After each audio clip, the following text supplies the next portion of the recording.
Hi, freaks! Hi. In this episode, we're going to be talking about the latest news on Friday the 13th. Did you even know that Friday the 13th was coming back, or did you think it had died with the 2009 reboot? I'd heard some rumours, but I was getting a bit confused about whether there was a new TV show coming out or whether there was a new movie coming out. Because I'd heard both, so I wasn't really sure exactly which one was coming, or maybe both of them were on their way, especially because there's been a lot of horror TV shows lately. I think the TV show idea has sort of stalled, and now they're moving forward with the reboot of the reboot. So New Line's out, and so Paramount and Platinum Dunes are still in. So I think that's good news, Paramount. I always like seeing the stars going off the mountain at the beginning of a Friday the 13th. So you're basing it purely on the production company. Yeah, true. Yeah, but that's like, I'm a purist when it comes to Friday the 13th. No, The New Line ones never did it for me. There's not one single one that I really liked, but I'd still watch them. So I'm looking forward to a new film, although the thing that puts me off is that Brad Fuller and Andrew Form from Platinum Dunes are going to be producing, and they're the ones that did the last Friday the 13th, and they do those shitty movies like Teenage Mutant Ninja Turtles and Transformers. Oh, that just gets worse and worse. The reboot was so bad. Like, I thought it was diabolically bad. I couldn't believe how they got that from that. It just had nothing from the original in it. The studio wanted them to do a found footage version of Friday the 13th, but Brad Fuller has come on record and said that he stalled the project on purpose just so they didn't do the found footage. I think that would be terrible. Like, the camp counselors have video cameras and they're running from Jason. When you first said found footage, I was like, oh no, but then I thought, I don't know, it might put an interesting spin on it. But then I'm a sucker for found footage, so... It'd be interesting if someone else did a slasher film in the found footage style. Yeah. So most of the found footage ones seem to be supernatural or zombies or whatever, but I don't think... Correct me if I'm wrong, viewers, but I don't know if there's a slasher found footage film out there. I'm pretty sure there isn't. But would you want the found footage from the point of view of the killer, or would you want it from the victims? I think from the victims. Because from the killer it would be, I guess, the slasher genre kind of pioneered the point of view filming, didn't they, anyway? So it wouldn't be that much different from how they already filmed slashers, I guess. But yeah, from the victims it might be interesting. But so Brad Fuller said that it's not going to be found footage, that it's going to be a straightforward film, which I think for Friday the 13th is good. I am a purist like that. It's going to be written by, or already has been written, it's finished. Aaron Gazakowski wrote the script. He wrote Prisoners, which was that film that starred Hugh Jackman. That was a really good film. Jake Gyllenhaal. So that's a completely different type of film. That's unusual to me. Like, that was a very, very intelligent kind of thought-provoking film. I wonder what he'll bring to a slasher movie. That could be really interesting. Well, he's apparently a big Friday the 13th fan. Wow, interesting. So that's a good sign. That's a positive. Against the producers aren't that positive, but the writer, I think, is a positive. Yeah, I agree. And within the last couple of days, it's been rumoured that Breck Eisner will be directing. So he directed the remake of The Crazies, The Last Witch Hunter, and that was good. That horrible movie Sahara. Oh yeah, and The Last Witch Hunter wasn't too good, but what was the first? Oh, Crazies wasn't that bad. That was pretty good. It was slow, but it was still pretty good. Those are quite different films as well. They're weird choices, but so it's an unusual combination of styles. I think these days, like in this day and age, the studios are all about getting behind series, like the Marvel series. Oh yeah. And the Harry Potters and the Hunger Games. They've got to have their franchise. So I think they want to set up a horror franchise that's going to, do well. So I think that's why they're putting, they've waited this amount of time to do Friday the 13th properly. So I'm hoping that they do a good job. The thing that really worries me is that Brad Fuller said that they're going to go back to Jason's roots and look into his origin, like we haven't seen before. So Pamela's going to return, but they're also going to be showing Elias, who's Jason's father. So Elias hasn't been seen on film before, but he was in a comic series called Pamela's Tales.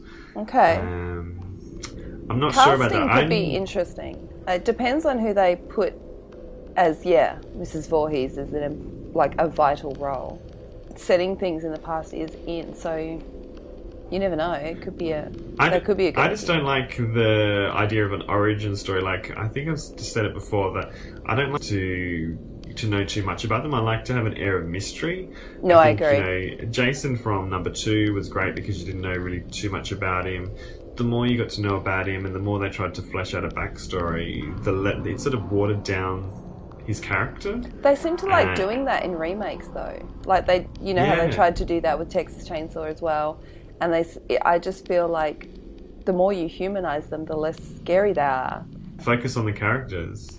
Well, that's the other danger, I guess, that then if you humanize him too much, is he now the hero of your story, which is problematic for a lot of people. Well, I found that he was too human in Freddy vs. Jason. They made him, Freddy the baddie and Jason. Yeah, that was weird.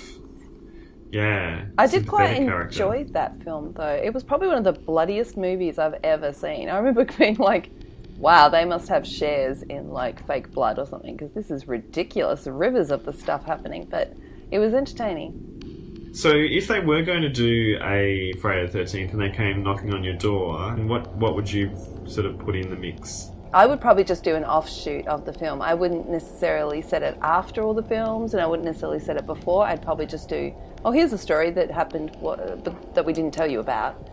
Yeah. Just a completely separate story, and just have him be the hockey mask killer guy, and that's pretty much it. And lots of point of view stuff. And you'd want, you'd want that in there. Yes. For me, the best era of Friday the 13th was 2 till 4.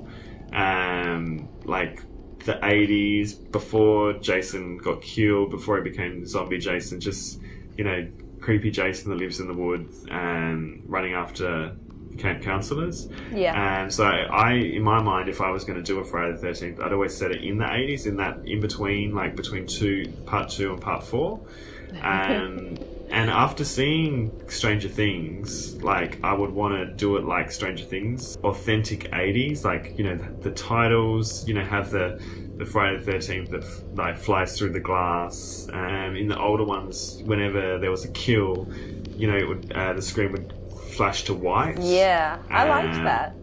Yeah, I'd put that back in, all of those old tropes that they used to do in the older versions of Friday the 13th. That's what I'd be looking for.